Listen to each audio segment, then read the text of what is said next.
At Gamerverse we really love indie games. However, there are so many coming out every day and you can't try them all, but we don't want you to miss any hidden gems.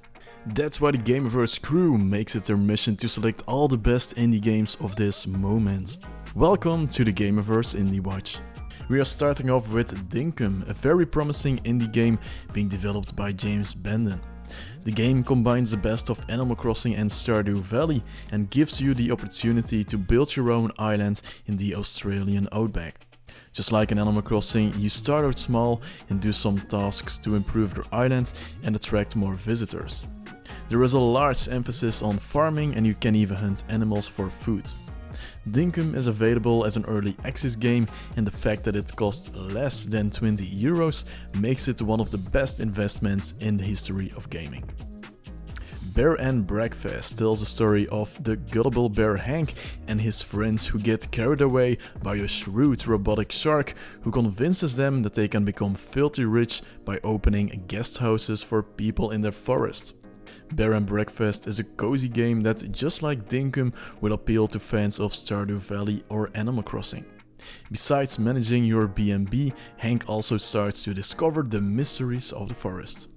Brok The InvestiGator is another game with an animal as the center of attention.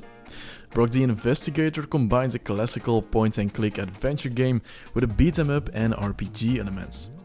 The game stands out with an attractive art style that is based on cartoons from the 80s and 90s. You can solve puzzles with your brain or simply with your muscles. The interesting setting, well-developed characters, great voice acting and a very entertaining story will keep you satisfied for the full 20 hours and even more if you want to unlock all the different endings. Animal Month at Gamerverse continues. In Endling, Extinction is forever, you play as the last mother fox on the planet. You have to take care of your cubs by feeding them and protecting them from all threats, especially the human race who only cares about taking as much as possible. The unique art style fits in perfectly with the emotional message that the developer wants to convey. If this game doesn't make you cry, nothing will. The game only lasts about 4 hours though, so you may want to wait for a discount. In Cult of the Lamb you are in danger of being sacrificed as a lamb until a devilish figure decides to save you at the last minute. In return he asks you to start a cult led by you. So do you want to extract money from your followers? No problem. Do you think feces are a decent meal? Fine. Locking up empowered followers until they're back in line? You decide. The dark but oh so cute Cult of the Lamb brings an addictive mix of a roguelike and colony sim. Cult of the Lamb is definitely a must play. In Fashion Police Squad you take on the biggest threat that humanity faces: fashion crimes. Socks and sandals, baggy pants and lifeless suits.